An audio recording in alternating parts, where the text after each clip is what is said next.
124/7 में आपका स्वागत है। जैसे कि देख रहे हैं, लोग दर बदर भटकते हुए धरने पर बैठ गए पार्षदों के साथ और आज पहुंचे हैं मोहनलाल बड़ोली विधायक, जो कि बातचीत करने और उसका कुछ हल निकालने हैं। खबर को ज़्यादा से ज़्यादा शेयर करें, चैनल को लाइक सब्सक्राइब करें ताकि समय समय पर हम आपको खबरें देते रहें। धन्यवाद। आइए करते हैं बात, लेते हैं जानकारी कि किस तरीके से आगे की रहेगी प्रक्रिया और कैसे कटे हुए राशन कार्डों को बनाया जाएगा दोबारा। आगे की खबर के लिए जुड़े रहें चैनल के साथ। धन्यवाद। आप भी आ जाओ ना, खाना भी कट सके है। बताओ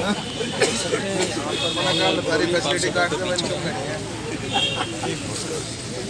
बताओ एसडीएम आशीष बताओ एक मेरे मार्ग आदमी को आपने नियुक्त कर रखा होगा।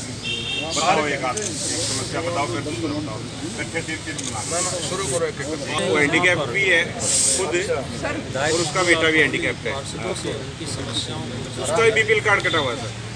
कहाँ मोस्टली गरीब मोस्टली पात्र हैं, गरीब के तो बन रहे हैं।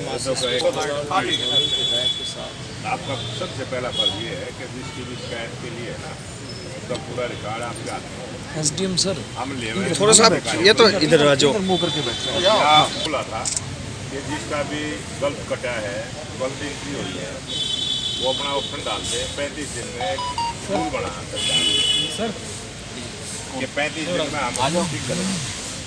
तो हमें पता तो चल गया कि उस परिवार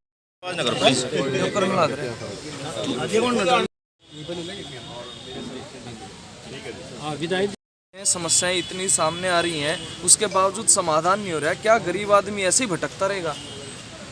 गरीब आदमी ना भटके, गरीब आदमी को उसके घर में ही सुविधा दे।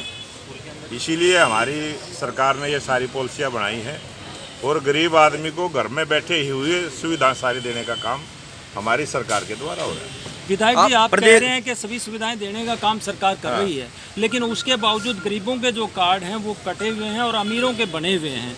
ऐसा क्यों? और ये जो साइट है ये कई दिनों से बंद आ रही है, जिसके कारण लोगों को बहुत ज़्यादा परेशानी हो रही है, जिसके कारण आज पार्षद भी धरने पर बैठे हैं। जितने भी बीपीएल परिवार पहले से पुराने थे जिनके कटे हैं, उन सब को दोबारा से ठीक करवा के बनवाने का काम करेंगे। और मैं इसलिए आया हूँ, जैसे हमें पता चला धरना है, किस बात का धरना है और सिस्टम के अंदर कहीं ना कहीं कोई त्रुटि आ जाती है और कई दफ़े क्लरिकल मिस्टेक की वजह से भी बहुत सारे कार्ड ऐसे कटे हैं और वो सारी चीज़ें ध्यान में आई हैं। कई 17 साल से नीचे के जो बच्चे हैं उनकी इनकम चढ़ी हुई है, जो मेरे को दिखाया है। अभी एक विकलांग ने दिखाया है कि वो विकलांग होते हुए उनकी 5 लाख रुपए इनकम चढ़ा रखी है। तो ये टेक्निकली क्लरिकल मिस्टेक है, इसको मिस्टेक को हम ठीक करवाएंगे और एक प्रोसेस बनाया है 35 दिन के अंदर। जिन्होंने भी अपनी उस पर सीएससी सेंटर पर जाके अपना रिप्लाई दिया है कि हमारा गलत कटा है, हमारी इनकम ये है, उन सब की वेरिफिकेशन हमारे एडीसी ऑफिस से नोडल अधिकारी नियुक्त हैं, वो उसको ठीक करके 35 दिन के अंदर का प्रोसेस है। और 31 मार्च के बाद, उससे पहले ये जितनी भी परेशानियां परिवार पहचान पत्र में कहीं आई है या बीपीएल कार्ड में आई है या आयुष्मान कार्ड में आई है, और ख़ासकर ये तब आई है जब जहां छोटे बच्चों की या तो इनकम चढ़ा दी गई है या विकलांग आदमियों की इनकम चढ़ा दी गई है, वहीं ये गलती हुई है।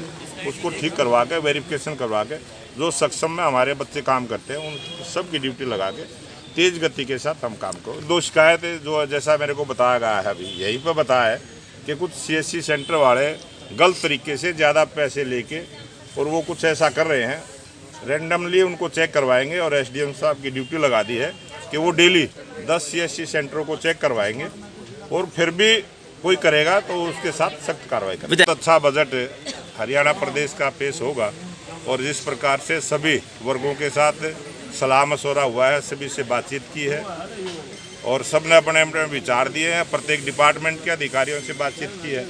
बजट का सही ढंग से वितरण हो जाए और सारी जो ज़रूरी काम है वो पूरे हो जाए और सरकार इसी काम में लगे। बहुत बढ़िया बजट होगा। अमृत काल के वर्ष का ये बजट होगा और बहुत बढ़िया होगा, हरियाणा प्रदेश की जनता के हित का होगा। विधायक जी आप कह रहे हो बजट के समाधान हो रहा है गरीब आदमी का, और विकलांग आदमी 40 किलोमीटर दूर जाके समाधान करवाएंगे। यहाँ कोई व्यवस्था नहीं हो सकती? कहीं भी किसी भी वार्ड में किसी भी गांव में आपको ऐसा नहीं मिलेगा जहाँ CSC सेंटर नहीं है। जो आपने प्रश्न किया है 40 किलोमीटर दूर का, कोई भी ऐसा नहीं है कि 40 किलोमीटर का कोई गांव हो। अपने वार्ड भी तो बहुत छोटे हैं। सर ये काम गोहाना में भी तो हो सकते हैं। पेंशन बनवाने के लिए भी विधायक जी यहाँ से लोग भी परेशान रहते हैं, यहाँ के पार्षद भी परेशान रहते हैं और वो सोनीपत में करवा के आते हैं। उस गरीब आदमी को देने पड़ते हैं, वो समाधान गाँव हो तो उल्टा और परेशान होते हैं। कौन सा ऐसा सेंटर की जो फीस है जो सरकार ने तय की है उससे ज्यादा अगर कोई लेगा तो उस पर कार्रवाई। विधायक जी फिर तो ये कमाई होगी, पहले गलती करो और फिर वो गरीब आदमी पैसे देकर ठीक कराएगा। ये अगर कोई 10 रुपए की 20 रुपए की भी कोई बहुत बड़ी वो नहीं है, ये एक फीस है जो आदमी सेंटर को चलाता है, ये उसकी फीस है। उसकी विधायक जी 10 रुपए की और 20 रुपए की कोई फीस बहुत ज्यादा नहीं होती आज के जमाने में। इकट्ठा करके देखो करोड़ों का जाएगा जी मामला। ये हर CSC सेंटर वाले का अपना जो तो फिर गलती किसकी है? जो जिससे वो लिखने में गलती हुई है, गलती उसकी है। तो उससे नहीं रिकवरी होनी चाहिए इसकी? फिर उससे रिकवरी करने का आपने पॉइंट दिया है, इस पर विचार करेंगे। ठीक है। विधायक सरपंच भी बैठे विधायक जी, उनके बारे में क्या कहेंगे? सरपंच तो उनको चार्ज भी नहीं मिला था। चुनाव जैसे ही हुआ था उसके तुरंत बाद उनका अपनी पंचायतों की बैठकें भी नहीं की, उससे पहले ही वो धरने पे चले गए। वो तो उनसे आप लोग प्रश्न करो कि कुछ समय और उस प्रकार से उन्होंने शुरुआत करनी चाहिए थी, और फिर भी उन्होंने जो शुरुआत कर दी है वो धरने पे बैठे हैं, उनके समाधान के लिए भी सरकार लगी। विधायक जी आज आप क्या आश्वस्त करके जा रहे हैं इन सभी पार्षदों को कि कब तक इस समस्या का समाधान? ये जो BPL परिवार के बाहर हुए हैं, BPL परिवार के दायरे से बाहर हुए हैं जो भी परिवार, उन सब की दोबारा से ठीक करवा के उनके कार्ड बनवाने का काम करें। सर विकलांगों को सर्टिफिकेट लेने के लिए भी सोनीपत में जाना पड़ता है, वहाँ के सिविल हॉस्पिटल से पास आउट होते हैं। पेंशनों के लिए यहाँ के पार्षदों को उनके कागज डॉक्यूमेंट्स लेके भी सोनीपत में जाना पड़ता है। क्या वो प्रक्रिया गोहाना में नहीं हो सकती? क्यों नहीं हो सकती? आपने अब जनता की तरफ से मांग आई है तो हम प्रयास करेंगे वो सुविधा गोहाना को दें।